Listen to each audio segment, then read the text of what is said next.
Captain Jake Morrison stood in the control room of his ship, the Wanderer. His eyes were locked on the screen in front of him. The image showed something impossible. A massive temple floated in space, surrounded by broken pieces of old machines and dead satellites.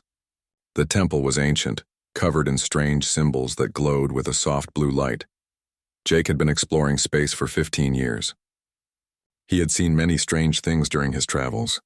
Gas clouds that looked like monsters, planets made entirely of diamond, even the remains of alien cities. But nothing had prepared him for this discovery. The temple was perfectly preserved, as if time itself had forgotten about it. Commander Lisa Hayes walked over to him. Her face was pale and her hands were shaking slightly.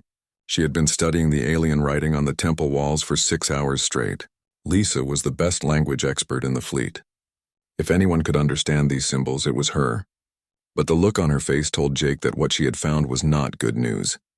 She handed him a datapad without saying a word. Jake took it and started reading. The symbols were not just decoration. They told a story about a great empire called the Kethrans. These aliens had ruled this part of space over 10,000 years ago. They had technology that was far beyond anything humans had today. They could move entire planets. They could create artificial stars. They had conquered hundreds of worlds, but the Kethran Empire had fallen. Not because of war, not because of disease. The empire had collapsed because of visitors.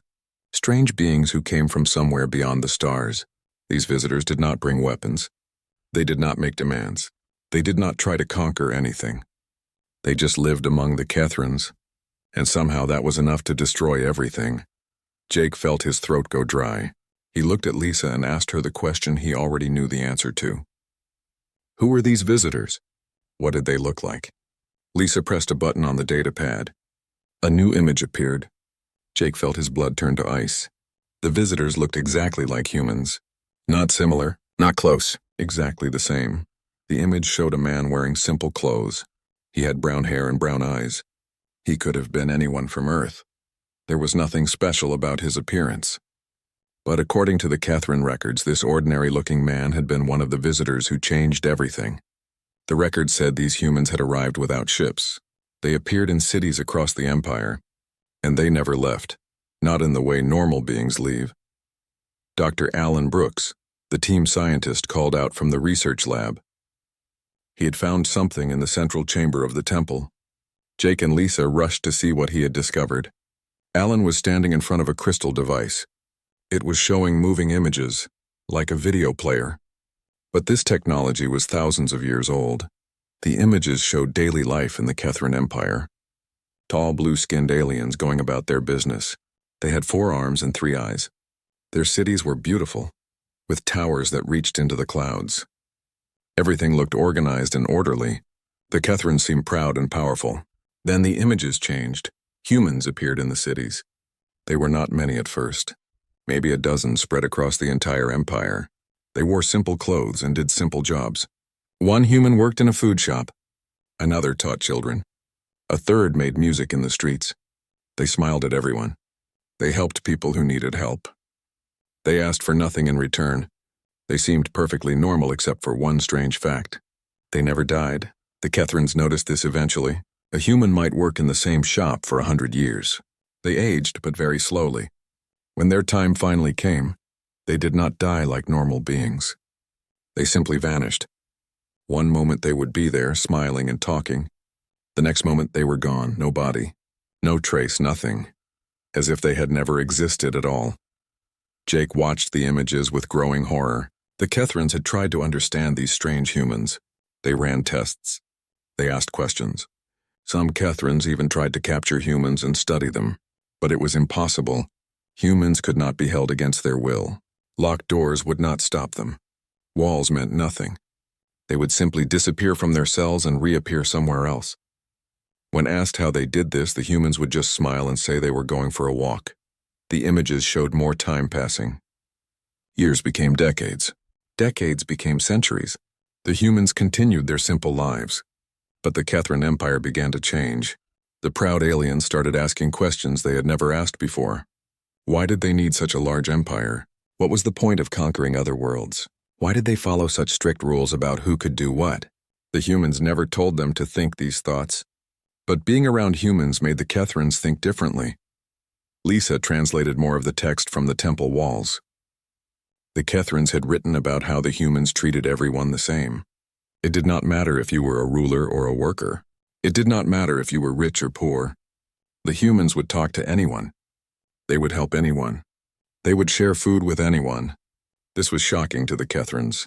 Their society had strict levels. Everyone had their place. But the humans ignored all of that. The Kethrans tried to make the humans follow their rules. They offered the humans positions of power. They offered them wealth. They offered them anything they wanted. The humans always said no. They seemed happy with their simple lives. They did not want to rule anyone. They did not want to be rich. They just wanted to exist, to help others, to make music, to create art, to talk with friends. That was enough for them. Alan found more records in the deeper parts of the temple. The final years of the Kethran Empire were documented in detail. The society had completely transformed. The strict rules had been abandoned. The government had dissolved. The Kethrans stopped caring about their empire. Instead, they focused on the same things the humans enjoyed: art, music, friendship, simple work that brought joy. They scattered across their worlds, living in small groups, helping each other, finding meaning in small moments. Then, according to the final records, something even stranger happened. The Kethrans began to vanish just like the humans did. One by one, they disappeared.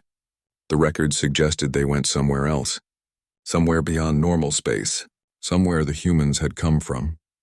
The last Kethrans built these temples as a warning. They wanted other species to know what had happened. They wanted others to understand the danger. Jake sat down heavily in a chair. His mind was racing. Humans had only been traveling in space for 300 years.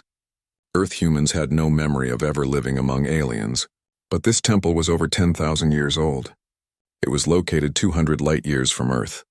Someone who looked exactly like humans had been here long before Earth humans invented writing. Lisa looked at him with frightened eyes. She asked the question that everyone was thinking. Were Earth humans the same as these ancient humans? Were they the same beings who had destroyed the Kethran Empire? If so, what did that mean for humanity? What did it mean for all the other species in the galaxy, who were just now meeting humans for the first time? Alan was already checking the database for other ancient sites. What he found made everything worse. There were at least 6 other temples scattered across this region of space. All of them had similar designs. All of them were covered in warnings. The Kethrans had not been the first civilization to encounter humans. They had not been the last to fall. Humans were a pattern that repeated throughout history. They appeared, they lived quietly, and civilizations crumbled around them. Jake made a decision. They had to report this discovery immediately. Earth needed to know. The government needed to know. Everyone needed to know. Humanity was not what they thought they were. They were something else. Something that had existed for thousands of years. Something that had destroyed empires without even trying. Something that might be far more dangerous than anyone had ever imagined. 3 months passed since the discovery of the Kethran Temple. The Wanderer was no longer alone.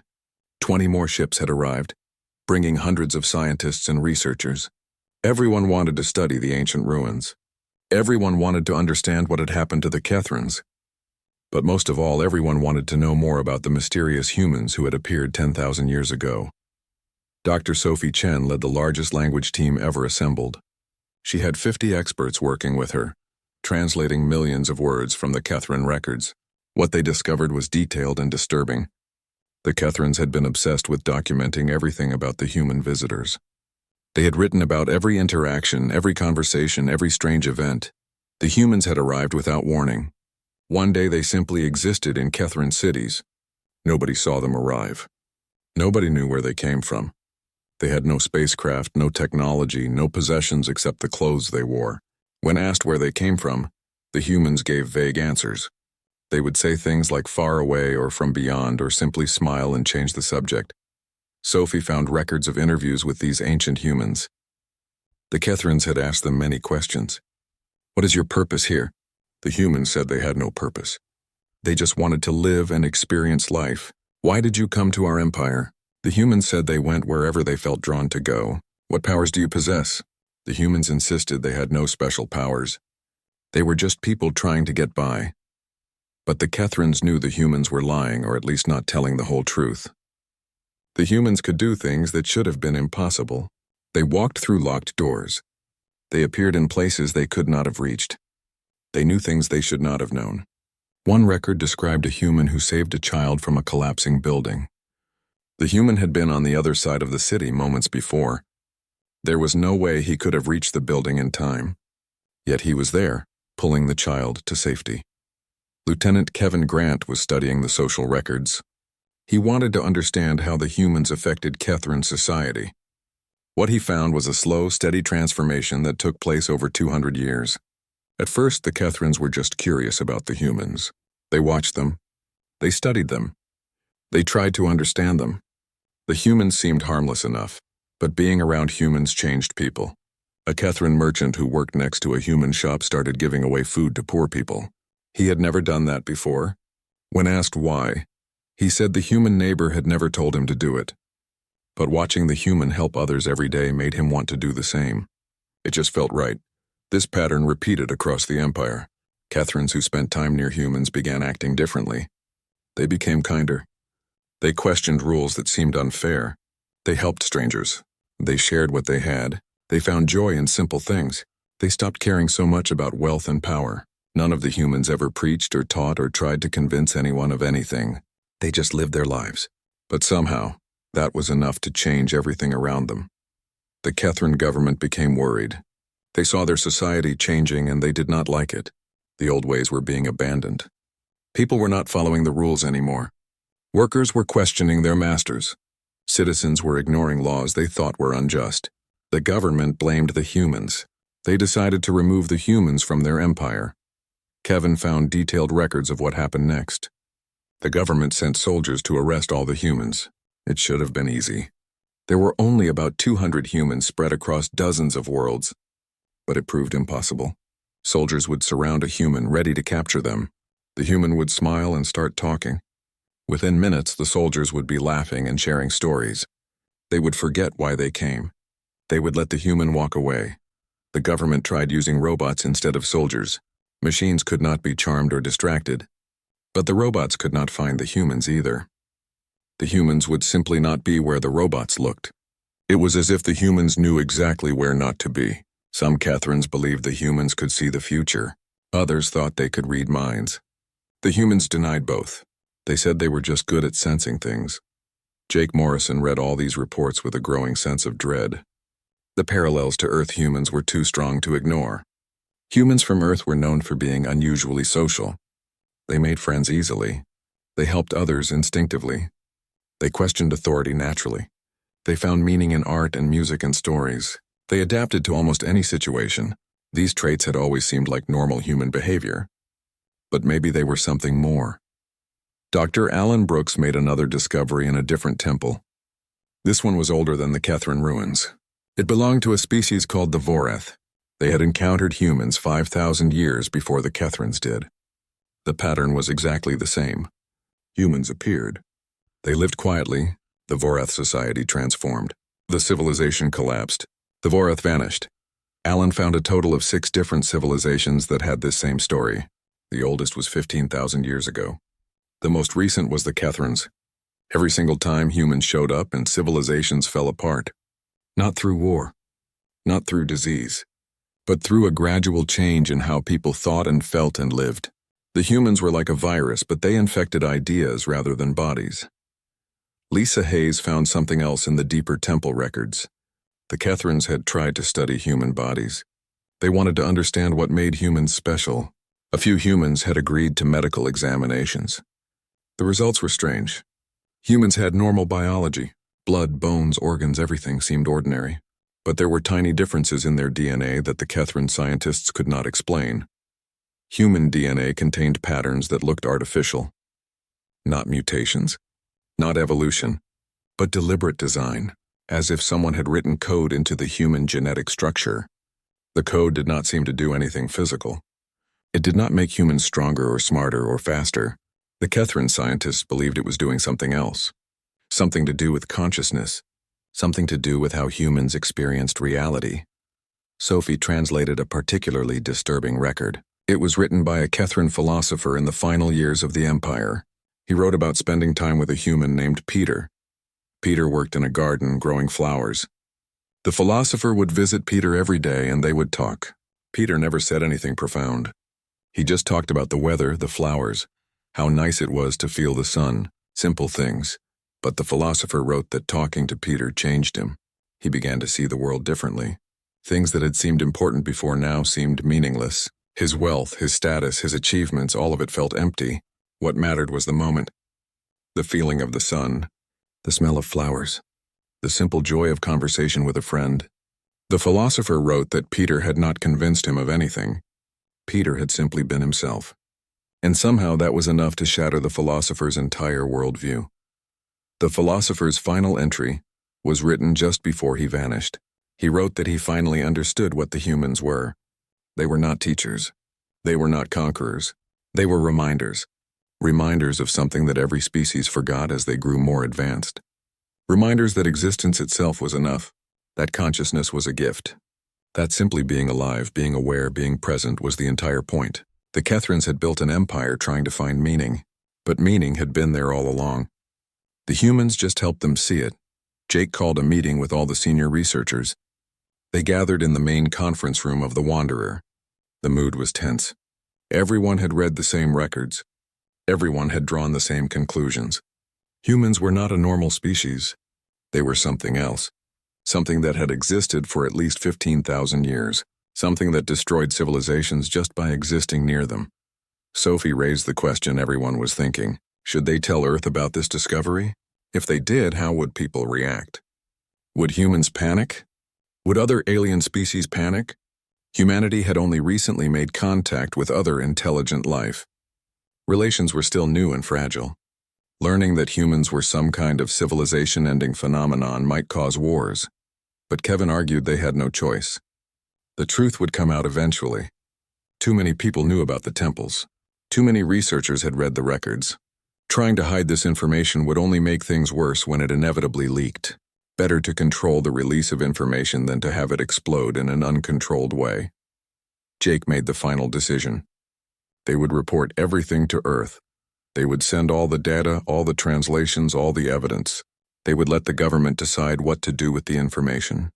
It was too big for him to handle alone. This was a problem for all of humanity, not just for one ship captain and his crew. Lisa sent the message that night. It would take weeks to reach Earth due to the distance, but once it arrived, everything would change. Humanity would learn that they were not what they thought they were. They were something ancient, something powerful, something dangerous, and there was no way to know how that knowledge would affect the future. The message reached Earth 3 weeks later. Within hours, the government declared a global emergency. Within days, the information had leaked to the public. Within a week, the entire galaxy knew. Humans were not what anyone had thought. They were ancient beings who had existed for thousands of years, appearing throughout the galaxy, destroying civilizations without even trying.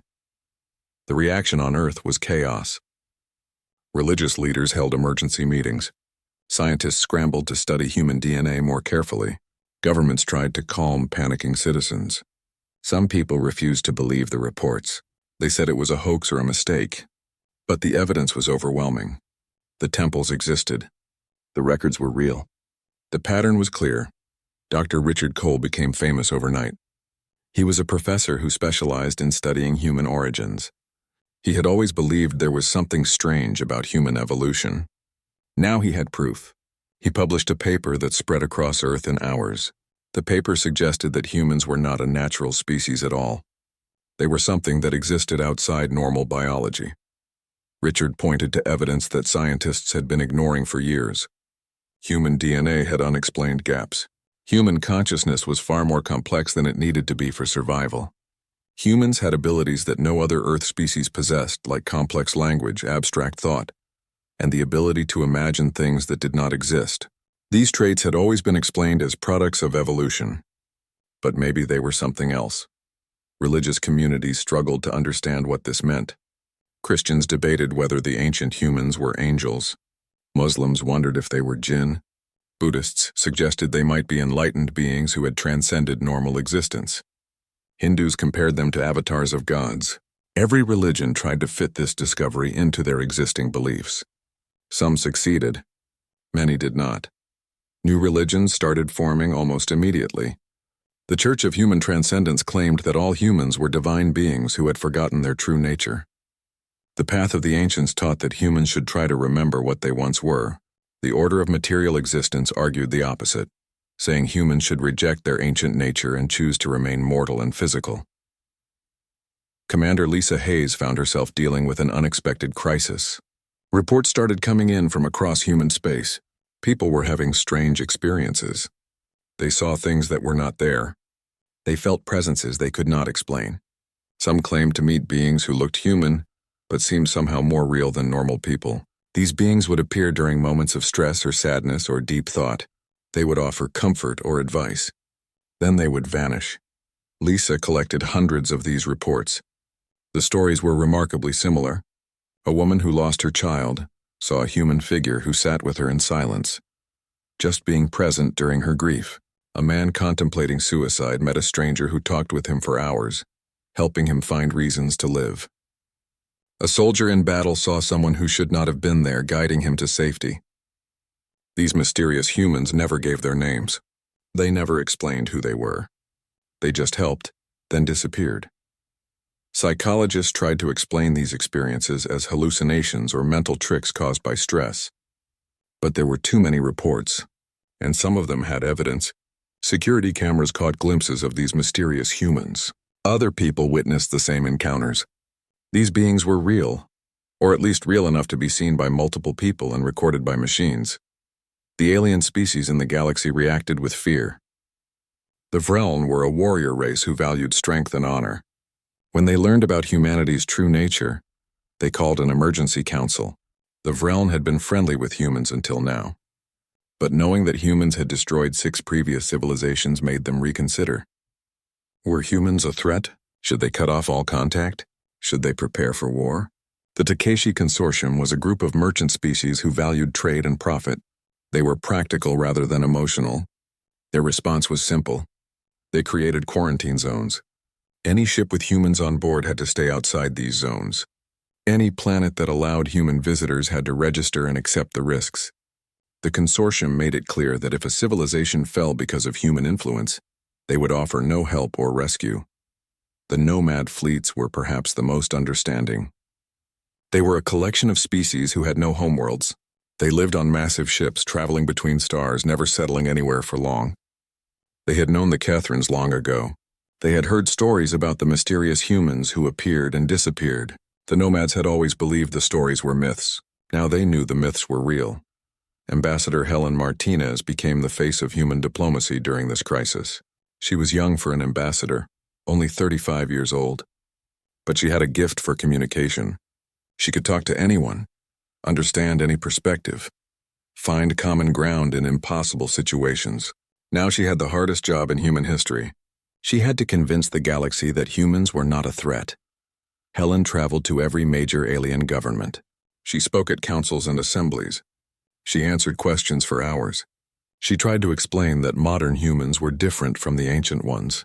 Earth humans had no memory of being anything other than normal biological beings. They had no special powers. They did not want to destroy anyone's civilization. They just wanted to live in peace. But the aliens were not convinced.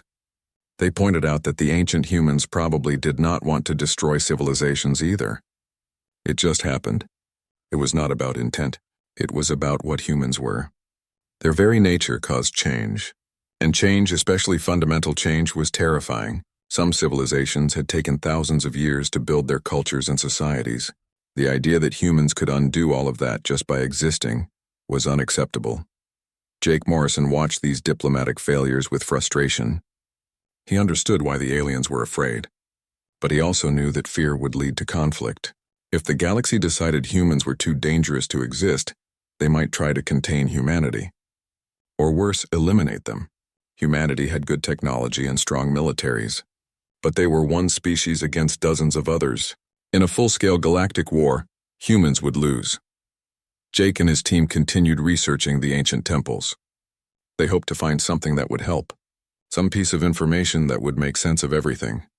Dr. Alan Brooks discovered another temple, this one belonging to a species called the Vorash. The Vorash records were different from the others. They had not feared the humans. They had welcomed them. The Vorash had been a peaceful species focused on art and philosophy rather than conquest or trade. When humans appeared among them, the Vorash were curious rather than afraid. They spent time with the humans. They learned from them, not through teaching but through observation. The Vorash records describe the humans as mirrors. When you talked to a human, you saw yourself more clearly. You understood your own thoughts and feelings better. The Vorash civilization had transformed just like all the others. But the Vorash did not see it as destruction. They saw it as evolution. They wrote that the humans had helped them understand what truly mattered. Not building monuments or accumulating wealth. Not even creating great art or profound philosophy. What mattered was simply being conscious, being aware, being present in each moment. Everything else was just decoration. The final Vorash records were written with joy rather than fear. They described how the Vorash were going to join the humans in whatever realm they came from. They were not dying. They were graduating, moving on to something beyond physical existence. They left their temples as gifts, hoping that future species would understand and not be afraid when their time came. Dr. Sophie Chen found something else in the Vorash temple, a message written in multiple languages, including some that humans could read. The message was simple but profound. It said that every conscious being had the same choice. You could live for external things, power and wealth and achievement, or you could live for internal things, awareness and connection and presence. Most species chose external things because they seemed more real. But the message claimed that internal things were actually more real. They were what consciousness was for. Jake read this message many times. He thought about his own life. He had joined the Space Exploration Service to see new things, to make discoveries, to become famous. All external goals, but when he thought about his happiest moments, they were not about achievements. They were about simple things. Laughing with his crew, watching a beautiful nebula, having a quiet conversation with Lisa late at night. Internal experiences, moments of pure awareness and connection. Maybe that was what the humans did. Maybe they did not destroy civilizations intentionally. They just reminded people of what mattered. And once people remembered, everything else seemed less important. Empires fell not because they were attacked, but because people stopped caring about empires. They wanted something more real, something that the humans represented but could not explain. The question was, what would happen now that modern humans knew about their ancient counterparts, now that the galaxy knew about the pattern, now that everyone was watching and waiting to see what humans would do? Jake did not know the answer, but he knew that whatever happened next would change everything. For humanity. 1 year after the discovery, something unexpected began happening. Alien ships started arriving at human colonies. But these were not military vessels or diplomatic missions. They were ordinary people, families, individuals, small groups. They came without official approval from their governments. They came seeking something they could not name. The first group arrived at New Seattle, a human colony on the edge of explored space. They were Vreln, the warrior species that had initially reacted with fear. But these Vreln were different. They were not soldiers. They were artists, teachers, and workers. They asked permission to stay for a while. They said they wanted to understand humans better. They wanted to experience whatever it was that made humans special. The colony governor did not know what to do. She contacted Earth for guidance. Earth did not know what to do either. After much debate, they decided to allow it. The Vreln could stay, but they would be monitored. Scientists would study what happened when aliens lived among humans for extended periods. Maybe this would provide answers about the human effect. Dr. Sophie Chen volunteered to lead the research team. She moved to New Seattle and began documenting everything. At first, nothing special happened. The Vreln visitors rented apartments. They found jobs. They went to markets and restaurants. They made human friends. They lived normal, quiet lives, just like the ancient humans had done among the Kethrans. But slowly, Sophie noticed changes. The Vreln started acting differently. Vreln culture was built on honor and combat. Disagreements were settled through fighting. Respect was earned through strength. But the Vreln in New Seattle stopped following these rules. When they disagreed with each other, they talked instead of fighting. When they needed something, they asked instead of demanding. They started helping neighbors without expecting anything in return. Sophie interviewed them about these changes. The Vreln struggled to explain what was happening. One of them, a former soldier named Krell, said that being around humans made him think differently. He could not explain how or why. Humans did not tell him to change. They did not criticize Vreln culture. They just existed. And somehow being near them made old certainties seem less certain. More aliens began arriving. Not just Vreln, but members of other species too. The Takeshi came despite their own government's warnings. The nomads came, curious about whether humans would affect them. Even some Azeran came, members of the species that had declared humans a mimetic hazard. They came in secret, risking punishment from their own people, driven by a need they could not resist. Lieutenant Kevin Grant was assigned to manage cultural exchange programs. His job was to help aliens integrate into human communities and to help humans understand their alien visitors. Kevin had always been good with people. He could talk to anyone, understand different perspectives, find common ground. But this job was different. The aliens were not just visiting. They were transforming. Kevin noticed patterns in what the aliens experienced. They all reported feeling more at peace. Old angers and resentments faded. Things that had seemed important before now seemed trivial. They found joy in simple activities like walking, cooking, or talking with friends. They stopped caring as much about status or wealth. They became more interested in art, music, and philosophy. The aliens called it the path of humanity. They started gathering in groups to discuss their experiences. They shared stories about moments of clarity or peace they had felt. They talked about how being around humans made them question everything they thought they knew about life. They did not worship humans or treat them as gods, but they recognized that humans represented something important, something they needed to understand. Not everyone was happy about this. The Vreln government declared that any citizen who followed the path of humanity was a traitor. They demanded that their people return home immediately. Some did, but many refused. They said they could not go back to their old lives. They had changed too much. Returning to Vreln society would mean denying what they had learned. They would rather be exiles than forget. The Azeran collective became even more extreme. They built walls around their territory. They banned all mention of humans. They created propaganda saying that humans were dangerous parasites who destroyed cultures. They punished anyone caught trying to contact humans. The Azeran leadership believed they were protecting their civilization. They would not make the same mistake the Kethrans had made, but walls could not stop ideas. Azeran, who lived near the borders, heard stories about the path of humanity. They heard about aliens who had found peace and meaning through contact with humans. Some Azeran became curious. They wondered if their government was lying to them. A few brave individuals escaped across the borders, seeking to experience the human effect for themselves. Dr. Alan Brooks made another important discovery.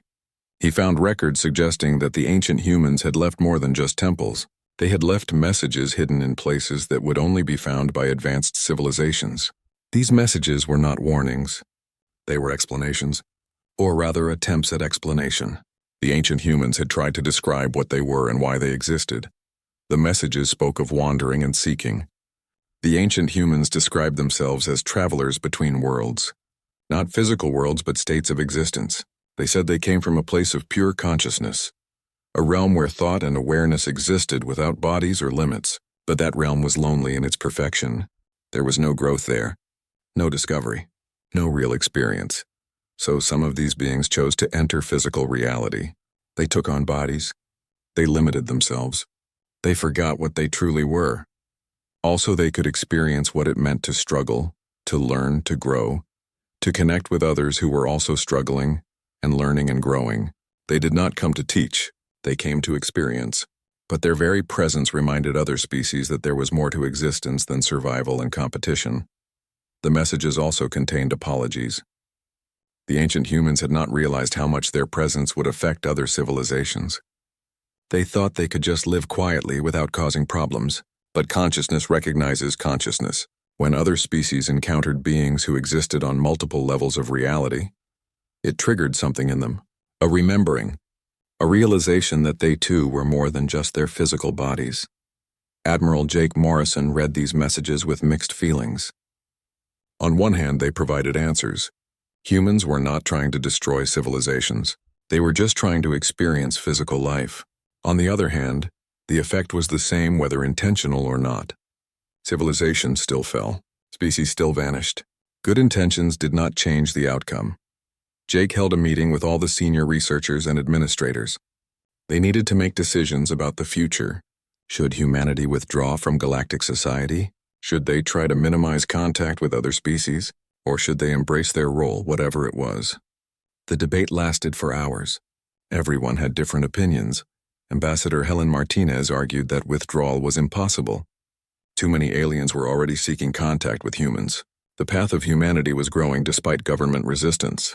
Trying to stop it would be like trying to stop water from flowing downhill. It would happen whether humans wanted it to or not. Better to guide the process than to fight against it. Sophie suggested a different approach. What if humans helped other species understand what was happening to them? The ancient civilizations had collapsed because they did not understand the transformation they were experiencing. They thought they were falling apart. But maybe they were actually evolving. Maybe the human effect was not destruction but a kind of spiritual awakening. If other species understood this, maybe they could transform without collapsing. Kevin pointed out that some species did not want to transform. The Azaran had every right to preserve their culture. Just because humans triggered change did not mean every species had to accept that change. Maybe there needed to be places where humans did not go. Sanctuaries for species that wanted to remain as they were. It might be sad, but it was also respectful of their choices. Lisa raised the most disturbing question. What about Earth humans themselves? Would they eventually vanish like the ancient humans did? The reports of mysterious humans appearing and disappearing were increasing. More people claimed to be remembering things they should not know. Some humans reported feeling less attached to physical reality. They said the material world felt temporary, like they were just visiting. Jake looked at his crew, his friends, people he had worked with for years. Would they all eventually vanish? Would human civilization on Earth collapse just like the Kethran Empire had? Or was there a way to remain human while acknowledging what humans truly were? He did not know the answer. But he knew they had to find one. The future of humanity, and possibly the future of every species in the galaxy, depended on it. 2 years after the discovery of the Kethran temples, the first confirmed case of human transcendence occurred. Dr. Richard Cole, the scientist who had published the controversial paper about human origins, simply vanished from his laboratory. Security cameras showed him sitting at his desk one moment. The next moment he was gone. No doors opened. No windows broke. He just ceased to be there. Richard left behind a video message. He had recorded it the night before his disappearance. In the video, he appeared calm and happy. He explained that he had been experiencing memories that were not his own. Or rather, they were his memories, but from a different time. A time before he was born as Richard Cole on Earth. He remembered being one of the ancient humans. He remembered choosing to become physical. And now he was ready to go home. The video became the most watched recording in history. Billions of people across dozens of species watched Richard describe what humans truly were. He said they were thoughts that had learned to dream themselves into existence. They were consciousness that had chosen to experience limitation. They were immortal beings who voluntarily forgot their nature, so they could truly feel what it meant to live, to struggle, to grow, and to love. Richard's disappearance triggered a wave of similar events. Within weeks, dozens of humans reported experiencing the same memories. Within months, hundreds had vanished. The rate of transcendence was accelerating. Governments panicked. Religious leaders declared it the end times. Scientists tried to study the phenomenon but found nothing they could measure or prevent. Humans were leaving physical reality and there was no way to stop it. But not everyone was leaving. Commander Lisa Hayes noticed that the humans who transcended had something in common.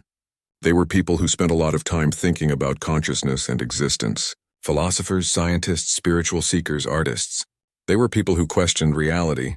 Meanwhile, humans who were deeply engaged in physical life, who had strong relationships and concrete goals, were not transcending. They remained grounded in material existence. Lisa published her findings. She proposed that transcendence was not inevitable. It was a choice, even if not always a conscious one. Humans who focused on physical connections, who valued their bodies and their relationships, who actively chose to remain present, could stay.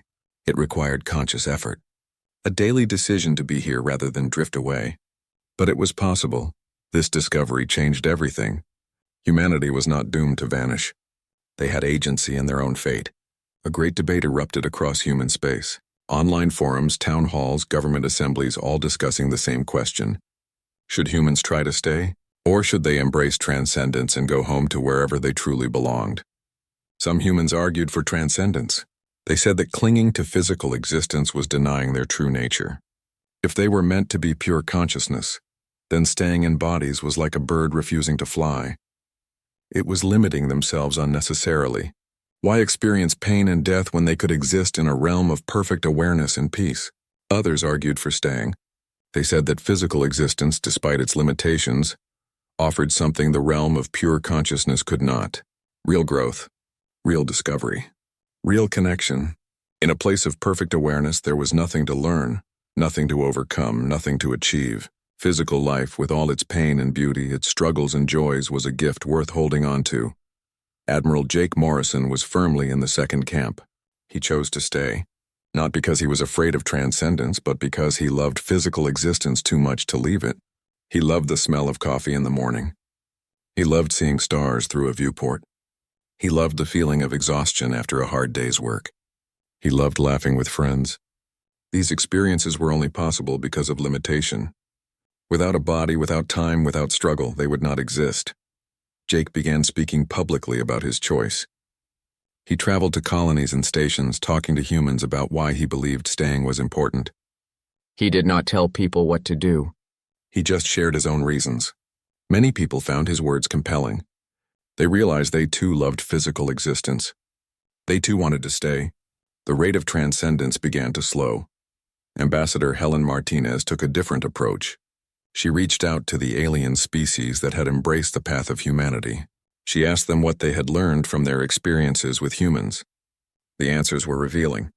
The aliens said that humans had not changed them. Humans had helped them discover parts of themselves that were already there.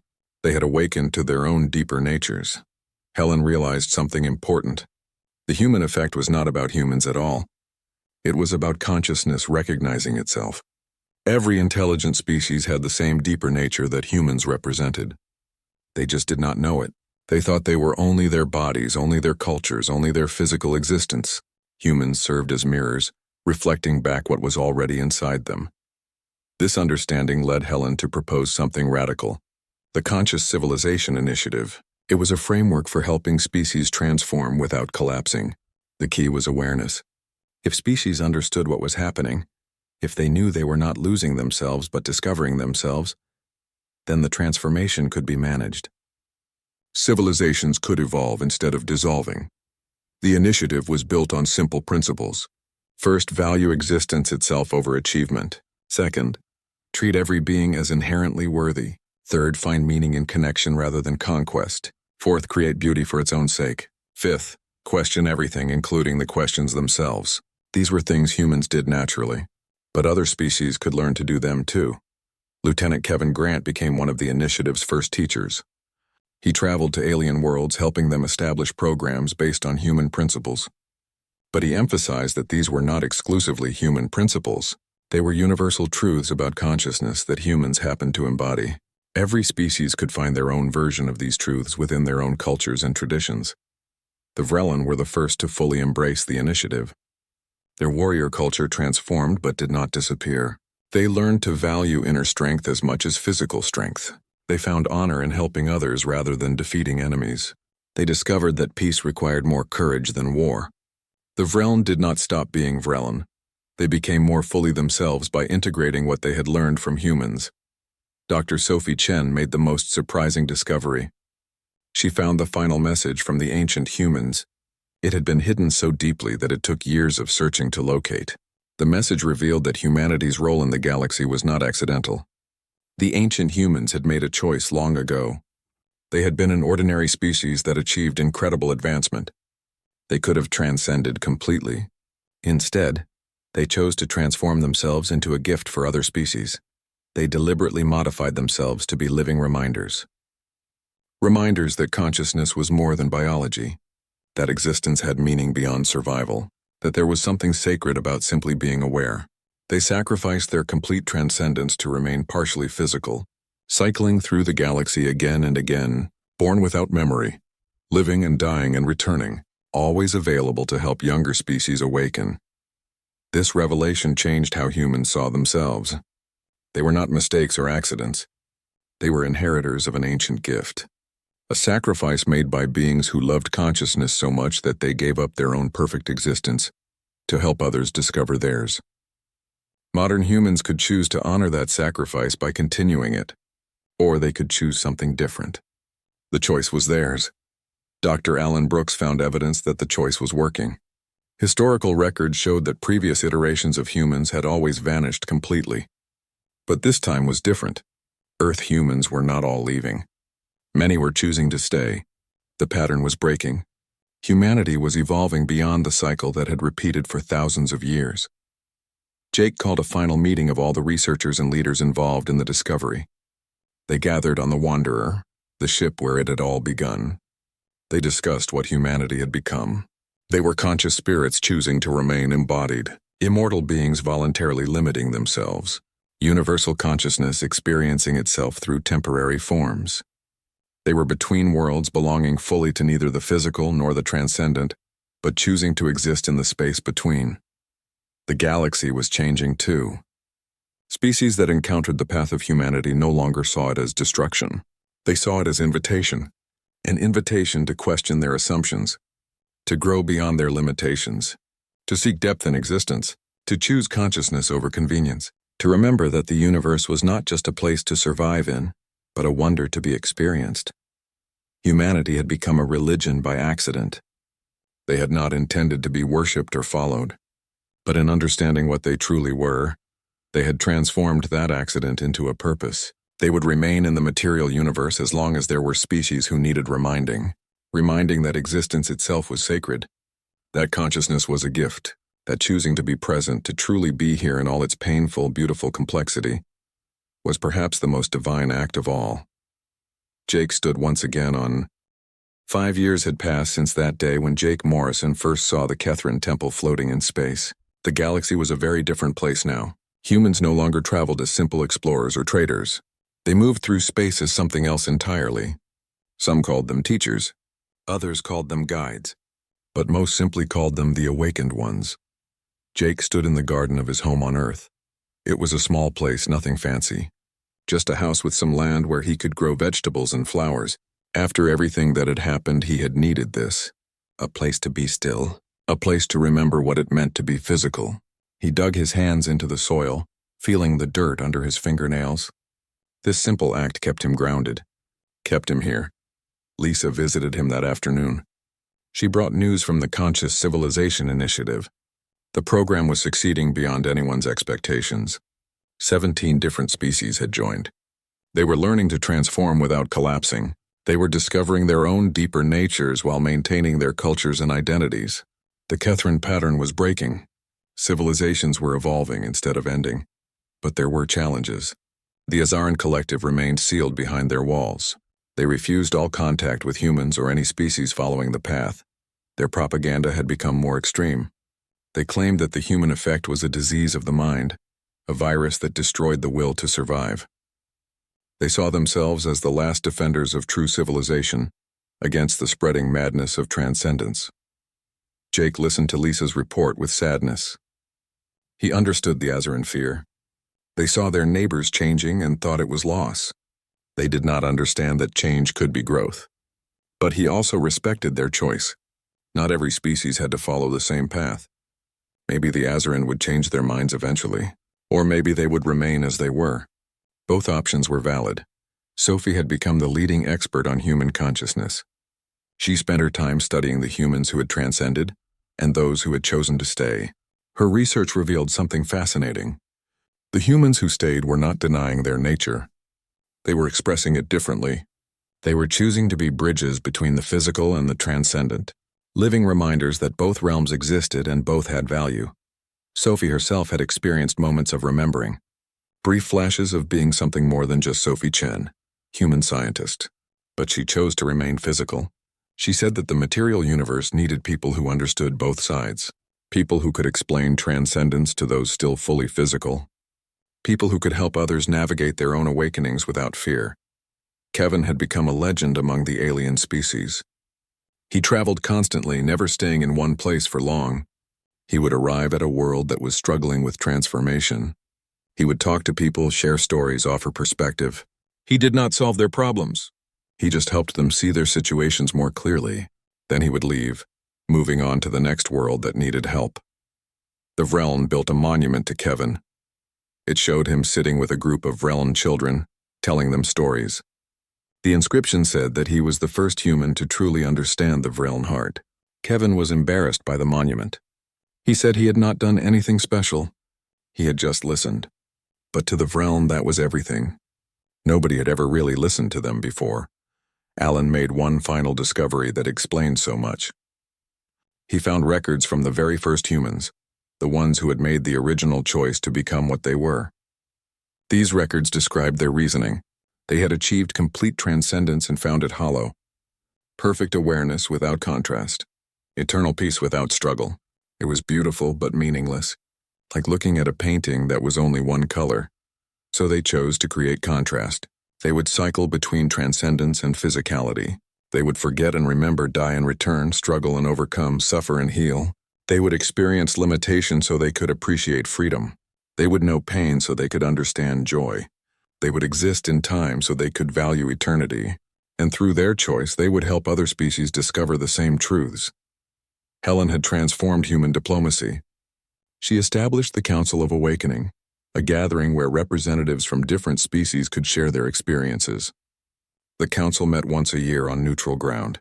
Species that were just beginning to transform could learn from those further along. Questions could be asked. Fears could be addressed. Support could be offered. It became the most important diplomatic body in the galaxy. At the last council meeting, something remarkable happened. An Azaran representative appeared. She had crossed the border illegally, risking execution because she had to know the truth. Was the human effect really a disease? Or was it something else? Helen spent 3 days talking with her, answering questions, sharing experiences. At the end, the Azaran representative said she needed to return home, but she would carry the truth with her. Richard Cole had been the first human to transcend consciously, but he was not the last to return. 6 months after his disappearance, he reappeared. He looked exactly the same, but somehow different. More present, more real. He explained that transcendence was not a one-way trip. It was a state of being that could be entered and left at will. He had gone home to remember fully. Now he was back to help others understand. Richard's return changed everything. Humans who had been afraid of transcendence became less afraid. If you could come back, then leaving was not a loss. It was an exploration. More humans began allowing themselves to remember, but most chose to return after their remembering. They had work to do in the physical realm, friendships to maintain, lives to live. The material universe was too interesting to abandon. Jake received a message one day that surprised him. It was from the Nomad fleets. They wanted him to visit their largest vessel, a city ship that housed millions. When he arrived, they gave him an honor he never expected. They made him an honorary elder. They said that humans had taught them something the Nomads had forgotten during their endless wandering. That home was not a place. It was a state of consciousness. You could be home anywhere as long as you were fully present. The ceremony was simple but moving. Nomads from hundreds of different species gathered to witness it. They sang songs from their various traditions. They shared food from their home worlds. They told stories about what humanity had meant to them. Jake stood there, overwhelmed by gratitude and humility. He had not done anything special. He had just been himself. But somehow that was enough. Lisa made a personal choice that year. She decided to have a child. She had never wanted children before. Her work had been her focus. But something had changed in her. She wanted to bring a new consciousness into the world. She wanted to raise someone who would grow up knowing what humans truly were, not hiding it or denying it, but embracing it from the start. A child of two worlds, fully human and fully aware. Sophie agreed to be the child's mentor. She would teach the child about consciousness and transcendence. Kevin volunteered to teach about compassion and connection. Alan would teach about history and knowledge. Helen would teach about diplomacy and understanding. Jake would teach about staying grounded and loving the physical. Together, they would raise a new kind of human, one who knew what they were from the beginning. The child was born on a spring morning. Lisa named her Dawn, because she represented a new beginning. When Jake held baby Dawn for the first time, he felt something shift in the universe. This child was special, not because she had powers or abilities, but because she represented a choice. The choice to stay, the choice to be physical, the choice to love limitation. Dawn would grow up knowing she could transcend at any moment. But Jake believed she would choose to stay just like her mother had. The galaxy continued to change. More species joined the Council of Awakening. More civilizations learned to transform consciously. The old pattern of collapse and disappearance was becoming rare. Species were discovering that they could embrace their deeper nature while maintaining their physical existence. They could be awake and embodied, transcendent and temporal, infinite and finite. Both at once, Jake returned to the Wanderer one last time. The ship was being retired, turned into a museum. A monument to the discovery that had changed everything.